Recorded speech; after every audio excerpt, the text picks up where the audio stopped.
Hello আসসালামু আলাইকুম, welcome back to my channel Montas kitchen. আজকে আপনাদেরকে তৈরি করে দেখাবো আমড়ার আচার। সম্পূর্ণ আমার নিজস্ব রেসিপিতে এই আমড়ার আচার আপনাদের সাথে শেয়ার করছি। আশা করি আপনাদের ভালো লাগবে। এখানে প্রত্যেকটি আমড়াকে আমি 4 ফালি করে নিয়েছি আর খোসা সহ রেখেছি, কারণ এই আচারের মধ্যে খোসাটা খুব ভালো লাগে। আর আমড়াগুলো আমি বেশ ভালোভাবে ধুয়ে পরিষ্কার করে নিয়েছি। এখন চুলায় পর্যাপ্ত পরিমাণ পানি বসিয়ে এর মধ্যে আমি দিয়ে দিলাম স্বাদ মতো কিছুটা লবণ। আর পানিটা গরম হয়ে আসলে আমি এর মধ্যে আমড়ার টুকরোগুলো দিয়ে দিচ্ছি। আর এই আমড়াগুলো এখানে আমি শুধুমাত্র 3 মিনিট সিদ্ধ করে নেব, এর চাইতে বেশি সিদ্ধ করার কোনো প্রয়োজন নেই।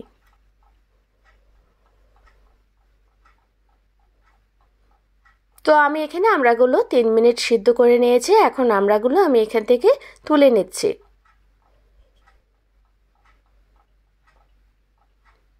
এখন প্যানটা পরিষ্কার করে নিয়ে এর মধ্যে আমি দিয়ে দিচ্ছি আধা কাপ পরিমাণ সরিষার তেল। যে কোনো আচার সরিষার তেল দিয়ে করলে এর টেস্টটা ভালো আসে, তাই অবশ্যই সরিষার তেল দেওয়ার চেষ্টা করবেন।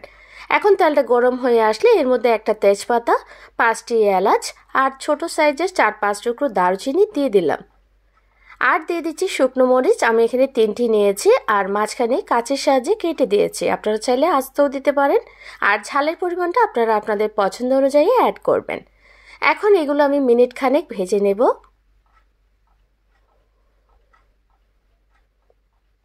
আর গোটা মশলাগুলো ভেজে নেওয়ার পর এর মধ্যে এখন আমি দিয়ে দিচ্ছি 1 চা চামচ পরিমাণ আস্ত 5 ফোড়ন।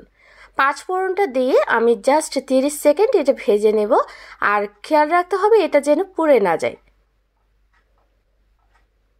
5 ফোড়ন ভেজে নেওয়ার পর এর মধ্যে আমি দিয়ে দিচ্ছি সিদ্ধ করে রাখা আমড়াগুলো দিয়ে এগুলো আমি তেলের সাথে খুব ভালোভাবে মিশিয়ে নেব এবং এখানে আমি 2 মিনিট সময় ধরে এগুলো তেলের সাথে ভেজে নেব।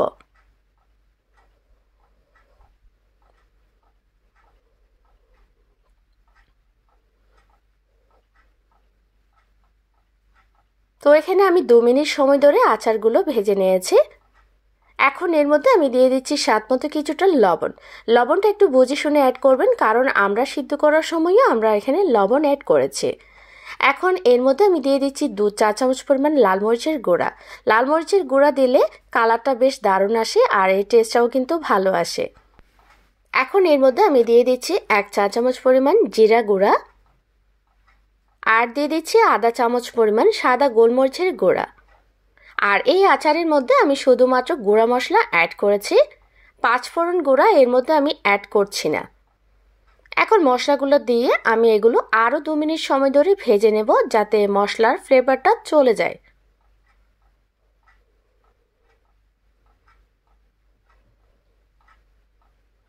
তো এখানে আমি আরও 2 মিনিট এটা ভেজে নিয়েছি। এখন ঢাকনা দিয়ে ঢেকে আরও 2 মিনিট এটা কষিয়ে নেব।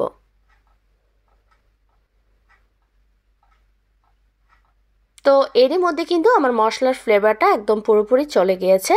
আমি আবারও একটু নেড়েচেড়ে মিশিয়ে নিচ্ছি। এখন এর মধ্যে অ্যাড করব চিনি। এখানে আমি 1 কাপ পরিমাণ চিনি অ্যাড করে দিচ্ছি। আপনারা চাইলে চিনির পরিবর্তে এখানে গুড় অ্যাড করতে পারেন। দিয়ে দিচ্ছি তেঁতুল 1/4 কাপ পরিমাণ, আর তেঁতুলের সাথে আমি এখানে 2 চামচ পরিমাণ ভিনেগার অ্যাড করেছি। আর এই আচারের মধ্যে তেঁতুলটা অবশ্যই অ্যাড করবেন, এতে কিন্তু একদম পূর্ণাঙ্গ টেস্টটা পাবেন। এখন সবকিছু আমি মিশিয়ে নিয়েছি যতক্ষণ পর্যন্ত না চিনি থেকে পানিটা ছেড়ে দিচ্ছে।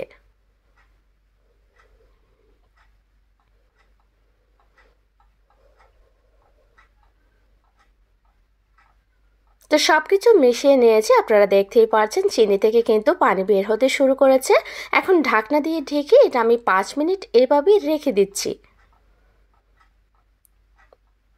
তো ঠিক 5 মিনিট পর দেখতেই পাচ্ছেন চিনি থেকে যথেষ্ট পানি বের হয়েছে।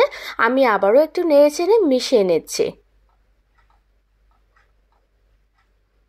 সবকিছু মিশিয়ে নেওয়ার পর এর মধ্যে আমি দিয়ে দিচ্ছি আধা চামচ পরিমাণ বিট লবণ, দিয়ে দিচ্ছি আধা চামচ পরিমাণ ভাজা জিরা গুঁড়া। এই ভাজা জিরা গুঁড়া আর বিট লবণ অবশ্যই অ্যাড করবেন। এখন সবকিছু আবারও মিশিয়ে নিচ্ছি।